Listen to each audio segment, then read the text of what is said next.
The Mammoth dodge a major bullet on the injury front with Logan Cooley, but a huge November backslide has fans concerned.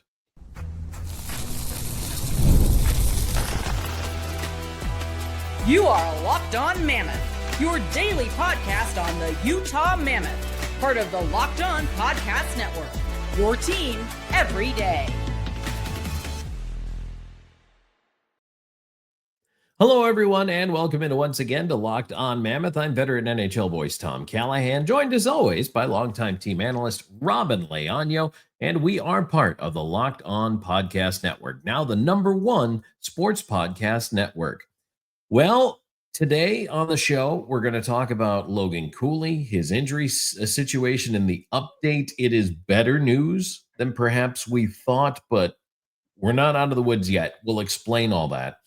And Robyn, the other thing we have to talk about is this November backslide that the team is just, they kind of went through the month just in reverse gear and kept backing down the standings. But before I do that, I got to tell you, today's episode brought to you by FanDuel. So if you want to be right in the middle of the action this season, visit FanDuel.com and place your NFL live bets all season long. Robyn, well, let's start with Cooley because I think that's super important right now. Mm-hmm. And Mammoth fans are gun shy when it comes to injuries. It looked bad. It did. Needed knee hit in the St. Louis game on Cooley. He had to be helped off the ice. We were turning blue from holding our breath, I think, watching that. We were, and it was like, you could hear probably a pin drop across all of Utah because of how much everyone's holding their breath, because they were just hoping that it wasn't anything serious, that Logan Cooley was going to be okay, because that hit did not look good, right? It did not look good, and it was, and it's knee to knee, right? Knee to knee could either be something end up becoming minor, or it could ruin your entire season. Yeah, or career. Yes. Yeah, so it was a 5-minute major and a game misconduct for Alexei Torpchenko. Robyn, there has been some conjecture around whether or not it should have been a 5-minute major and a game misconduct. Whatever the case may be, I think they erred on the side of caution in calling it a major. The other reason why officials will call a penalty a major at first is because they can only review major penalties. Mm-hmm. And so if they're not sure, they'll initially call it a major, then review it, and then go backwards. But if I'm trying to remember correctly, nothing was called at first, though. Right. Until they realized that Cooley couldn't get up. Then they looked at the tape, and then they called the major penalty. Well, so what you do is the linesman. Here's another thing. I don't know if our fans know this, but this is a good teaching moment. Linesmen can't call minor penalties, but they can call double minors and majors. So what happens is when you bring a linesman in for a consultation, the referees, if they didn't make an initial penalty call, can talk to the linesman. If the linesman saw something that befits a major penalty, they can then call the penalty. And once you call it a major penalty, then you can review it. Exactly. And here are some things I feel like we should talk about when it comes to that, though, Tom, because there was a lot of people talking about that hit and whether or not it should be, right? As you were saying, there are a couple things that people take a look at. One is whether or not the player extended his leg in searching for the knee contact. I do not believe that was the intent, that he did not extend his leg. He did not seek out to injure Logan Cooley. However, here's my however, Tom, and this is, you could think I'm wrong. Everyone else can think I'm wrong, right? I do believe the hit was avoidable. Meaning that Torpchenko could have avoided the knee-to-knee collision. He could have avoided the knee-to-knee collision. So if that is the case, and I don't think there's anything else coming for Torpchenko, although I don't know. I haven't heard anything. I don't think so. But yeah, he if it was avoidable, that could have been a suspendable offense. Mm-hmm. That could have been discipline following on with that. So, yeah, Robyn, it is interesting to me that they called it a major in a game misconduct, and then either they had a very fast review or they didn't have a review at all of the play, meaning by the NHL afterwards. I would find that a little strange if that were the case, that they had a 5-minute major for kneeing a game misconduct and the league didn't even bother to review it past that. So I don't know if that's the case. I or mean, not. it wasn't a Maybe- match. I mean, it wasn't a match penalty. It was a game. So, which is different, by the way. That's an automatic suspension. But Right. like, Yeah, match is automatic 1 game. and But I again, still think that's review. And if I'm Utah, I would ask the league to look at it. It doesn't really benefit you, honestly, if Torcheco is or is not suspended. But and I think especially given the history, if Utah fans remember that Maverick Lamoureux was involved in a knee-to-knee contact situation with the same player, with Torcheco, in this close to around this time last year. So I feel like there is reason to review it and to consider that, was it a quote revenge hit? right. And if that's the case, then yeah, we're looking at something deeper here. And of course, we'll never know. Well, no, we won't. So And again, we're podcasters, right? We're speculating. We're all talking about these things. Like, we're like you fans. We like to speculate. We're not going to tell you, like we'll tell you the facts when we get them, right? But that's all we can do at this point. We can all just speculate. Yes, I agree. And honestly, Robyn, that was a tough one to watch. But so let's give you the news that we have as you're picking this up on a Monday morning, is that Cooley walked to the bus under his own power, and for now, pending the results of this MRI, has a thigh contusion. So they don't think, and the key word here is think, there is ligament damage in the knee, but they are still having the MRI done, Robyn, so they can have it read and find out for sure. But it could just be a thigh contusion. And if that's the case, boy, did the Mammoth dodge a huge injury bullet. Oh, yeah, because a thigh contusion, you can get, I mean, like, you can come back pretty quick from that, right? It's essentially, it's a bruise, right? Yeah. It's a painful bruise. Oh, it's a very painful bruise. It's a very painful, what they, like some people said, oh, so essentially it's a very painful Charlie horse. Yes. Yes. Good way to put it. Exactly. But it's funny though, Tom, and I'm trying to, and I want to bring some humor into it, just because, you know, like, okay, we're glad he's okay. Now I can put I add a little bit of humor to it. When I heard contusion and thigh contusion, it made me think of the scene from Miracle, right? In the first game where Rob McClanahan gets hit, and they're in the tunnel. Herb Brooks is like talking to the doctors. His upper leg contusion. He's like, can he play anymore? He's probably done for the night. It's like, but if he plays anymore, will he hurt it any worse?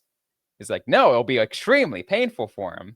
But that's exactly what came to my head. I thought of that scene for some reason when I saw upper leg contusion or thigh contusion, quad contusion. I was like, just thought about that scene. Bump on the leg is a long way from the heart. Yep. I love that scene. That was great. It was a good movie all the way around. If you haven't seen Miracle yet, it was a fantastic movie. Highly recommend it. Highly recommend it. So you know what I want to point out here, Robyn, that nobody seems to have pointed out. Do you know that was Logan Cooley's first shift of the period? Do you know that Cooley was sat the entire third period until that shift? You know, something I didn't. In a game where they got 18 shots, they sat their leading scorer. What? You know, it's interesting, Tom.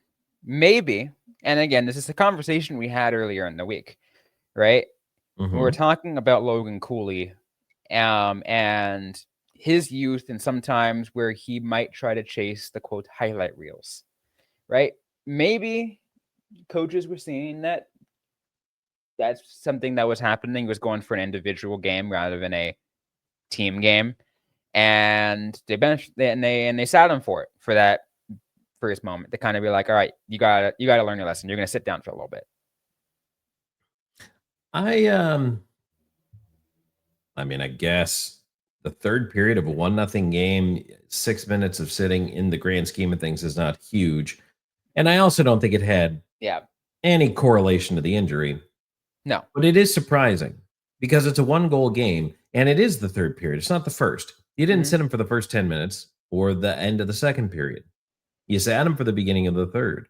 So, and by the way, Cooley is now the leading scorer, right? I mean, 23 points. That's number one. So, Schmaltz is still right there at 22, but I think he's slowing down just a little bit. But I just didn't quite understand that, Robyn. I mean, and if you think he's trying too hard, if you think he's doing something like that, I think like that's a coaching moment, right? That's a teaching moment. I don't know. I don't know that sitting him on the. I don't know if I'd have sat him in that game. I might have taken issue with it after the game, or I might have tried a different way to fire up the player. I don't know. That's just me. No, you're right, and especially in a 1-0 game, in a 4-point game in the division with the team below in a divisional game, right? And in a 1-goal game in a divisional matchup, right? Like you and I talked when we did our, very rare, as people pointed out, a very rare weekend upload for us, right? For our Blues preview, that it was a game that Utah had to absolutely win, given all the things we looked at it based off where St. Louis was in the standings, where Utah needs to be in the standings, and just overall confidence-wise and everything else. And of course, they didn't do that. And we're going to get more into the entire month of November in a little bit, Tom, but like that's not a game. Like you need your best player out there. Yeah, you do. And again, they had only 18 shots in that game. There wasn't much offense.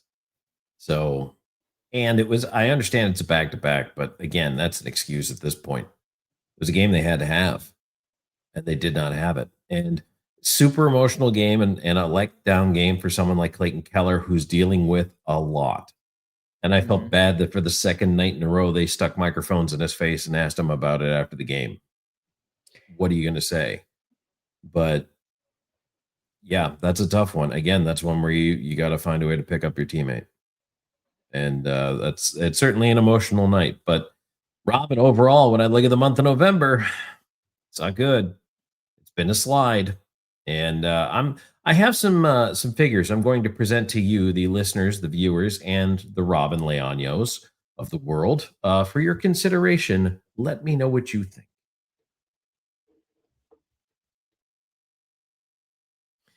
And today's show is brought to you in part by Drip Drop. When I'm hydrated, everything just works better. My focus, my energy, my mood, even my skin. And that's why I've been using Drip Drop. I have it right here with me. I drink it during the shows. It's doctor-developed hydration that keeps me running at full power no matter what my day looks like. Drip Drop isn't your average sports drink. It delivers 3 times the electrolytes and half the sugar. Or in my case, this is actually the sugar-free stuff, which is perfect. If you're keto, you're paleo, low carb, whatever, I recommend that. And anyway, the regular stuff is 3 times the electrolytes and half the sugar of the leading brands. It uses a science-backed formula trusted by medical professionals, firefighters, and over 90% of the top collagen protein. So I actually really am using it as part of my daily routine. I mix a packet in. I actually replaced my first cup of coffee with a packet.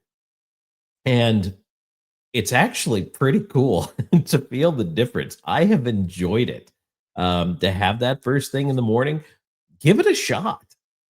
Especially if you're a coffee person. And you guys know I'm a coffee person, right? And I still drink my coffee. But drinking this first, it hits different.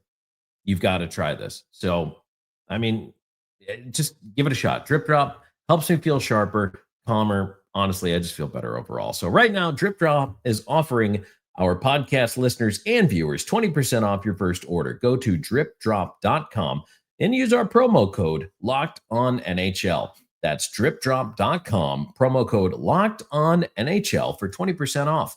Stock up now before the heat hits you hard and keep your body and mind performing at their best with Drip Drop. And today's show also brought to you in part by Woodward Park City. Look, I'm going to say it. The fun per foot ratio at Woodward Park City, second to none. It's located just 20 minutes from the Salt Lake Valley. Woodward offers experiential learning in a radically fun and safe environment. With facilities for all abilities, the door is always open to first-timers and regulars alike. Bounce from park to pits, ramps to tramps, and back again. Mountain Park season passes are on sale now for just $4.99. You can rip hot laps with a posse after school and into the evening. Maximize your mountain time this winter at one of the best terrain parks in Utah all season long. Looking to go all in? The All Access memberships provide just that, from passes to perks, discounts, and more. If you're just starting out, you can learn to fly with the Woodward Tribe and seasonal and multi-week programs that build skills and confidence in a stoke-inspiring environment. Just 20 minutes from Salt Lake, Woodward offers experiential learning with facilities for all abilities. Learn more at woodwardparkcity.com.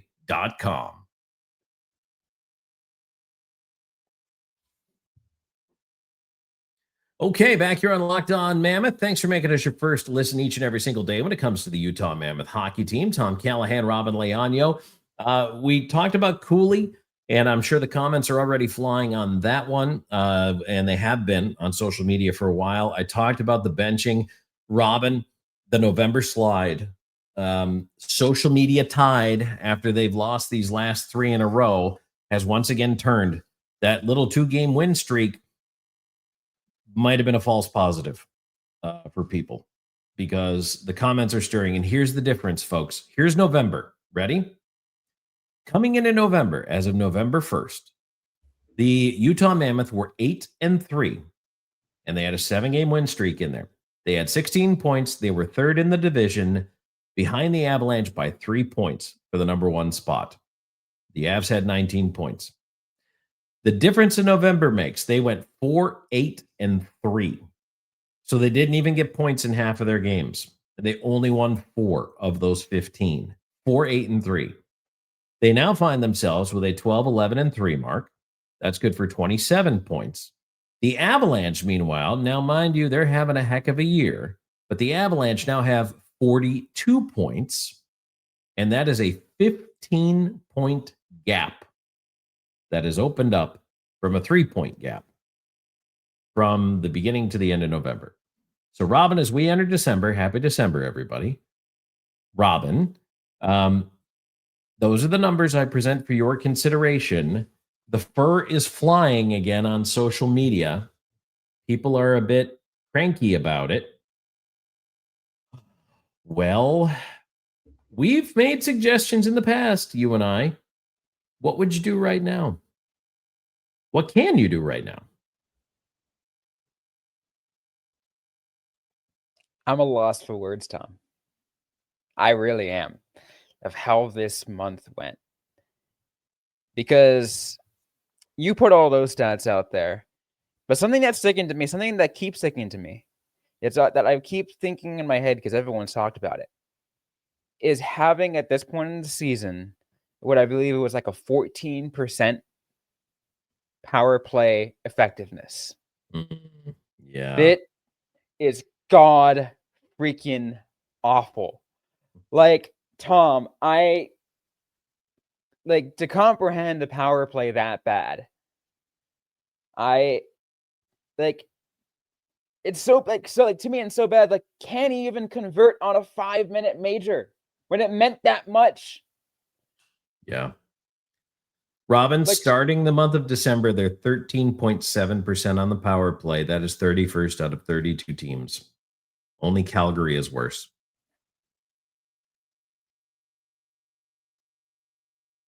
The best team, by the way, is the Dallas Stars. We just saw them 32.6% on the power play. That's what a good power play gets you. Look at Dallas. Look at where they are in the standings. Was that 10 power play goals on 73 opportunities? Yeah, that's rough. That's difficult, Robyn, because you look at that from a standpoint of what could you do with just a couple extra power play goals? Tie a game here, win a game there. Keep a game close, change the momentum of a game. Look at a power play goal on that 5-minute major against the Blues would have tied the game. and the major doesn't expire. So you stay on the power play. What if you convert twice? You win, and you win in regulation. And they're not scoring.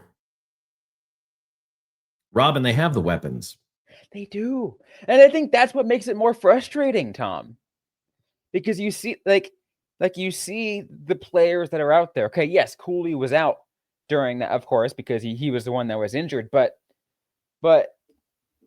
everyone else, like, where are they? Where is Gunther? Where is Peterka? Where is even Hayton, Krause, Schmaltz? Like, yeah. I mean, at this point, like, the power play's so bad, just change it to anything. Play whatever you want. Play an umbrella, play an overload, play a 4+1, play a down low triangle, whatever you want to play. Just do something different. I just don't know why you don't change it up. And here's the thing. Look, everybody's like, oh, well, you don't want to change a power play mid-season. Everybody's got to relearn a whole new power play. This isn't the only place these guys have played in their career. They played junior, they played college, they've played other places. They know all the strategies. There are some pretty basic power play formulas out there that you can just switch to. And Tom just named pretty much all the well-known ones. Like, I mean, you see a lot of teams will switch in the middle of their power play. They'll kind of run a hybrid power play where it might start as an umbrella, then it goes to an overload. Like they shift guys around, and you try to cause confusion in traffic and do things like that. So these guys are used to it. It shouldn't be that hard, but it has been. And they're not collecting the wins. And Robyn, the other thing, I mean, 5-on-5, they've been okay. You know what drives me nuts? It drives me nuts when Andre Tourigny says, well, I thought for the most part we played some pretty good hockey. We still lost. They still lost. But, hey, we had 2 good periods in there. Look, I understand there's something to staying positive, but at some point I kind of want to see the coach get mad. I want to see him annoyed. You and I talked about this before, right? You and I essentially made a comparison with John Tortorella, right? Because he let it go sometimes. He's like, well, I thought our power play was pretty awful. I thought we just had an overall, absolute crap game or whatever it was, right? And yeah, that is the complete polar opposite. But at the same time, sometimes you need that. Because you need a team to kind of hit you in the gut somewhere, right? You need somebody to hit you somewhere, because it has to be that way sometimes. This is this is the National Hockey League. This is the highest level of hockey people are going to play. You have expectations. And feelings are going to get hurt. People are going to lose. But I don't know, Robyn. I can't look at that November and think of it as anything but squandered opportunity. And look, you and I have talked about where we stand on Bears job security. And if I were him, with the month that they just had, honestly, I'd be shaking in my boots whether or not I'd have a job. It's December. That seat's got to be hot enough to toast marshmallows, make s'mores, and keep my hot chocolate warm. Toast marshmallows? It's almost burning marshmallows at this point. I mean, and Bill Armstrong never says a thing. One way or the other never says a thing. And again, Utah press corps, you guys need to be banging on him a little more. You really do. Even if the comment is no comment, they need to be banging on him for answers. Or not only that too, but if you're coming at, let's say, where Tourigny says, "Oh, I believe we had an overall good game," don't be afraid to challenge that. Right? There were reporters, a lot of reporters who I had some very feelings about like Larry Brooks, may he rest in peace, by the way. But Larry Brooks, he very well, he did that. He challenged, he knew where to turn the right buttons. He saw a positive coach, and sometimes he'd be like, you know what, I'm gonna twist the button here because I feel like there's something here to get them pissed off for whatever reason. See, Tourigny tries to repress that, and he does it with either sarcasm or making the reporter feel stupid. I've seen him do it a couple times, and I don't like that tactic. And it belittles the reporter and makes it seem like they're an idiot and don't know the game, and he has all the answers. And I don't like that. And I would challenge that because I know hockey really freaking well. Tom, you've been around for a long time. I mean, you've been covering the NHL for, more than 6 months. A lot longer than a lot of these, but a lot of people have been hockey fans. Let's just say longer than I care to admit some days, Robin. How's that? That's we'll go with that. But no, it's been a while. And I mean, I'd played the game my whole life. I started playing when I was 5 years old. And I think I will say this. I think as a goaltender, growing up as a goaltender, you see the game different. It's like being a catcher in baseball, which I also love doing. I think you have a much more cerebral approach to the game. So I see a lot of things, and I'm always analyzing. I'm always watching. I'm always breaking stuff down. Mm-hmm. But I don't know. So anyway, my point is I don't like it when he does that because other people can have valid opinions that disagree with yours. We still need to wrap things up. We still need to wrap up this part of the conversation, Tom, but we'll do that though right after this. And today's episode brought to you by FanDuel. NFL Sundays move fast. One big play and suddenly everything feels different. And that's what makes live betting with FanDuel feel so exciting. You're not just watching the game, you're reacting to it in real time. With FanDuel, you can place bets as the action unfolds. Every drive, every momentum, swing, every highlight moment. Live betting is best when the game starts to shift. If receiver gets hot, defenseman tightens up, or momentum flips after a turnover. FanDuel lets you jump right into the moment. And sometimes, I love to admit it, I will go ahead and jump into FanDuel when I see my San Francisco 49ers get on a really hot streak during the middle of the game. You know what? I feel like this is going to happen. This might happen next. And go to those live bets. It just makes that game more exciting when I know I have a little bit extra riding on rather than just cheering on my favorite team. If you want to be right in the middle of the action this season, visit FanDuel.com and place your NFL bets all season long.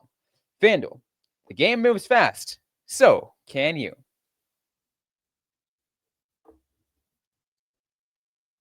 You know that it's bad when Robin has to stop my train to call the break. Like that's when I'm on the soapbox and I'm flying, and it's just. I mean, we. To be honest, we both are. I feel like because we're like we are so incredibly upset at the way that month went, right? I know, and here's the thing, Tom. Remember last year? I was like little miss positive. I was like, you know what, Tom? Let's look at the price side. Let's look at this. Let's look at that. And I'm having a hard time doing that after this month. And Robin, I will say this: that is why you are so important to the show, is because you do that when I do get a little negative sometimes, and I do try to, you bring in some sunshine, and you're like, hang on, now wait a minute. I'm Robin Sparkles for a reason. You are, but to know that you are also having trouble finding the bright side here right now. Here's the thing. So this is what it comes down to for me. Okay. We just went through this 4-win November. You got points in 7 of 15 games. They went 3-3-1 at Delta Center. So they were 500 at home. That's not good enough either. Robin, they could lose this season. Starting on December 1st, they're out of the playoffs. Chicago has one less game played, so they're in the final wild card spot. Mm-hmm. If they have a December like they had in November, they're not going to catch the pack, and they will be leapfrogged.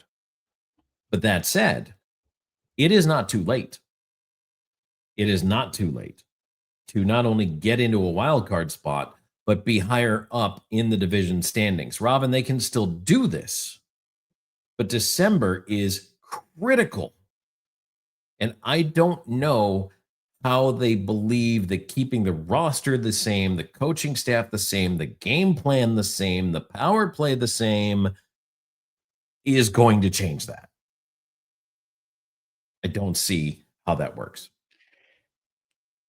There is that level of like, and we've talked about the coaching staff, and I feel like you're like, I think that's the thing that annoys me the most, Tom, is how stubborn they are to that specific, to what they are doing and not changing it. Like, if something's clearly not working, you have to change it. Like, whatever it is, figure out something, figure out a different method, figure out whatever, but you have to change something. And here's the thing, Tom, is December starts off pretty darn interesting. Tonight, when everyone's listening to this, or most people are listening to this, Utah takes on San Jose, which earlier this season, I'd be saying, okay, this is a game when you put on 6-7 goals in a game, right? Yep. You go out and dominate. San Jose is now a different team. They had the exact opposite of a month that the Utah Mammoth just had in November. They had one of the best months in the National Hockey League. By the way, Robin, I just looked it up because I was curious. If we want to go passive aggressive about this and just avoid the conflict, Bears' contract is up this year. But so you're not, if you let him go, you're not even paying him out that much. I don't know why they're not making a move. I don't. And you know what? What happens? Well, we can. And by the way, I do want to point out, by the way, because there's probably a lot of you guys listen to other Utah Mammoth podcasts. We're not your only one. We are your first. I thank you for that, by the way. But we're not your only ones, because we know you love to hear different voices. I do too, occasionally. And other Utah Mammoth podcasts feel the same way, Tom. You know, it's bad when the team sources are struggling to stay positive. They are struggling to stay positive. And because they can't say what we're saying. They can't. You're right. Yeah. They can't. The fan-driven ones, they can get a little bit loose sooner than we can. But even then, we know the right time, right? When we go like this, Tom, we know it's bad. Yeah. Oh, well, Robin, it's about now that I asked folks to let us know what they think in the comments, but I'm sure they really have already quite a bit. And of course, on the social media side, look, it starts with San Jose, and this is a difficult road swing. We actually did talk about this a little bit on the weekend, but Robin, there's 4 games coming up on the road: San Jose, Anaheim, Vancouver, Calgary. Everybody on that list but Calgary concerns me. And maybe even Calgary should concern me. But the Sharks, even when they lose, they play well and they can score goals. The Ducks, even when they lose, they can play well and they score goals. Vancouver is not going to let a game go without a fight. And Calgary is just struggling to put it together right now. I mean, the Flames, pity the poor Flames. But speaking of the Ducks, did you know up until this last week, Beckett Seneca was a free agent in Sparkle's Hockey League? Actually, I did not know that. Did you know that? I did not know that until I saw someone picked him up, and I'm like, wow, that's a steal right there. That's a good get. So, hey, Robin, who won the head-to-head matchup this week? Did you happen to catch a final score? We're so close. At one point, heading into the last game of the day, I will have you guys know, Robin and I were less than a point apart. In the middle of that, the Dallas game was crucial because we both had one player going. And we both had Dallas players. So whoever was going to be the last point was going to be either Tom's Wyatt Johnson or my team's Migo Rantanen. My boy Wyatt whooped up with a hat trick and an assist. Some big time numbers that he put up. And I can say that Sergei's Chickens came out with a win. And you know what makes me so upset? Is there will be no rematch unless we meet in the playoffs. That's because we're a 16-team league, Tom. So we're not going to be able to see each other until we meet again in the playoffs. It's all right. I'll be waiting for you. You bring it. It'll probably be close again, but I will win again. So,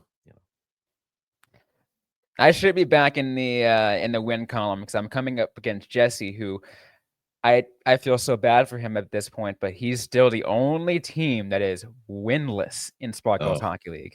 Jesse, you got to make some moves, buddy. Yeah, I know, Jesse. Come on. Jesse, reach out to me on social and I'll help you make some moves.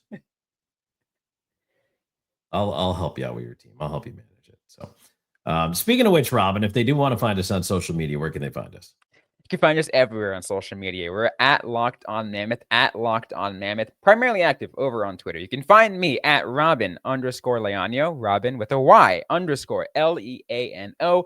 Mostly active pretty much most days. If I don't respond within 24 hours, sometimes it might just take just that one extra day. So don't be, don't fear not. I will respond to you. And you can find me on Blue Sky. I'm at Tom Talks, and on Twitter at Callahan on Air. I am not nearly as active as Robyn, but I'm around and I do get to my messages. So I try to pop in at least a couple of times a week, just in case anybody has asked me some burning questions that needed an answer yesterday. Okay, well, we do have burning questions for this Mammoth team, and we're trying to answer them. And I think this 4-game road swing to start December is going to have a lot of those answers contained within it. So starts tonight against the Sharks. And as always, fingers crossed that things go well. But for Robyn, I'm Tom. Thanks for being a part of Locked On Mammoth.